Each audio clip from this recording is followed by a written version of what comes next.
Hello, my dear students. Welcome to our YouTube channel, Educational Point. I am Jyoti ma'am and I am here with my new video on C++ programming.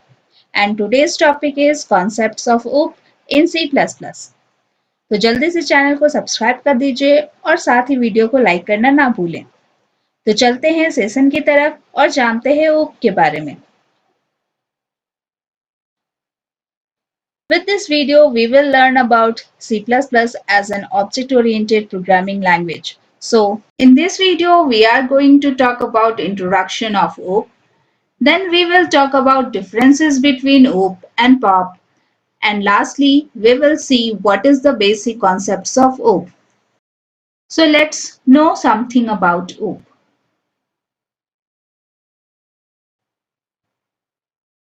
Firstly, let's see the short introduction of POP and OOP.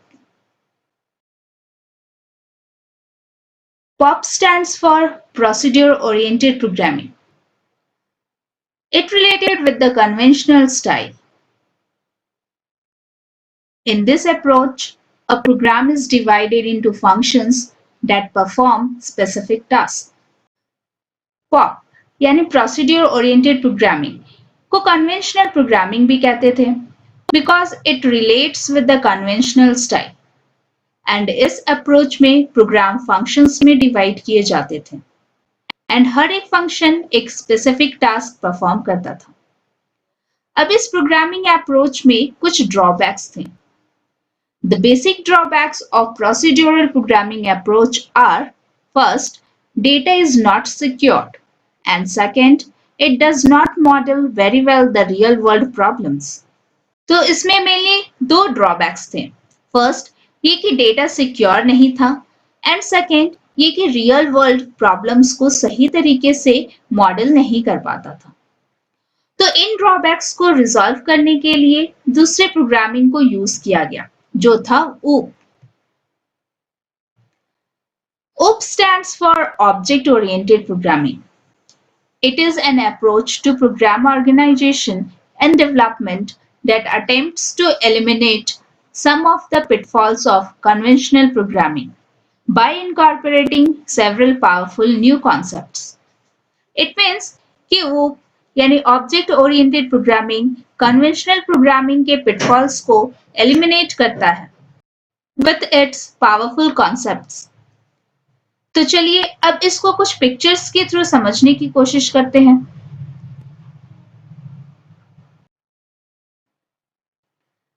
In this figure, we have two programming approaches.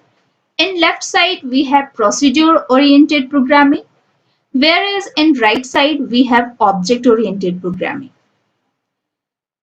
In procedure-oriented programming, you can see that there are many functions, and every function may use same global data. But in object-oriented programming, data is not accessed by any other function. The data is only accessible by its own function, जो उस data के साथ एक unit में bind है, जिसको object कहते हैं, जैसा कि आप इस स्क्रीन पर देख सकते हो. एंड इन पॉप, क्योंकि डेटा को सारे फंक्शंस यूज कर सकते हैं, इसलिए वो सिक्योर नहीं होता है, right. But in OOP, data को कोई भी आउटसाइडर फंक्शन यूज नहीं कर सकता है, इसलिए वो सिक्योर होता है. साथ ही आप ये भी देख सकते हो कि ऑब्जेक्ट्स आपस में कम्युनिकेट भी कर सकते हैं थ्रू इट्स फंक्शन. तो पॉप एंड OOP के बारे में बेसिक इंफॉर्मेशन लेने के बाद इन दोनों में मेन डिफरेंसेस क्या है ये देख लेते हैं. Here we will discuss main differences. As you can see on your screen, these are the main differences between OOP and POP. Number 1. As name suggests, OOP is object-oriented, whereas POP is structure-oriented. इसका मतलब OOP object-oriented है, जबकि POP structure-oriented है. Number 2. In OOP, program is divided into objects, whereas in POP, program is divided into functions. इसका मतलब है OOP में programme objects में डिवाइड होते हैं, जबकि पॉप में प्रोग्राम को फंक्शन में डिवाइड किया जाता था। Number 3. OOP uses bottom-up approach, whereas POP uses top-down approach.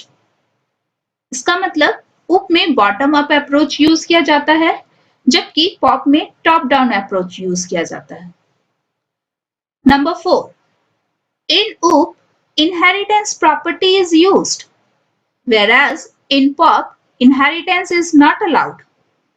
It means UP में इनहेरिटेंस कॉन्सेप्ट यूज किया जाता है, जबकि पॉप में इनहेरिटेंस कॉन्सेप्ट का यूज नहीं होता था।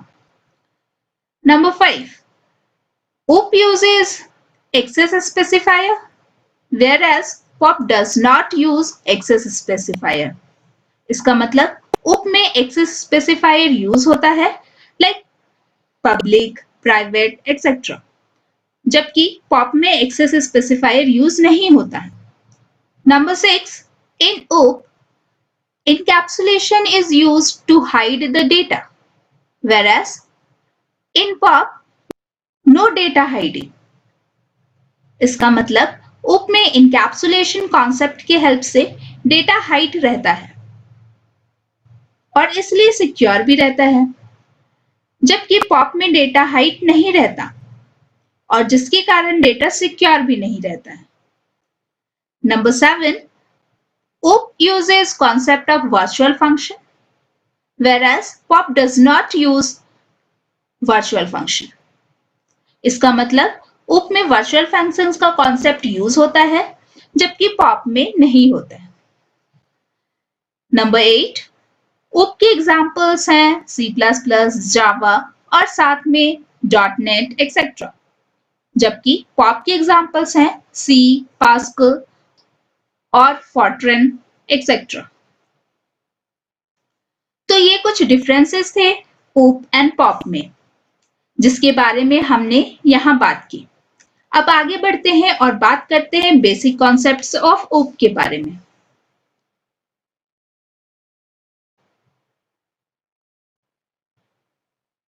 Here we will discuss about OOP. So, as we already saw, OOP stands for Object-Oriented Programming. And Object-Oriented Programming is a programming style that is associated with the concept of class objects and various other concepts revolving around these two, like inheritance, polymorphism, abstraction, encapsulation, etc.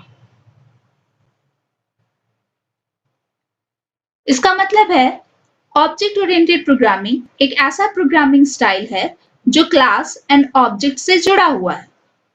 साथ ही कुछ और concept भी हैं जो इससे जुड़े हुए हैं, like inheritance, polymorphism, abstraction, encapsulation, etcetera. और इनके बारे में हम डिटेल स्टडी करेंगे अपने नेक्स्ट वीडियोस में। आगे, the main aim of OOP is to bind together the data and the functions that operate on them so that no other part of the code can access this data except that function. It means कि OOP का main M है data और उसको operate करने वाले function को एक साथ बांध कर रखना, ताकि प्रोग्राम का कोई दूसरा पार्ट या कोई दूसरा फंक्शन उस डेटा को एक्सेस ना कर पाए और डेटा सिक्योर रहे। तो आज के सेशन को यहीं फिनिश करते हैं और नेक्स्ट वीडियो में हम बात करेंगे कैरेक्टरिस्टिक्स ऑफ OOP के बारे में। तो इसके लिए मेरे वीडियोस को देखते रहिए। Thanks for watching my video and don't forget to subscribe my channel. Also, press the bell icon for further updates.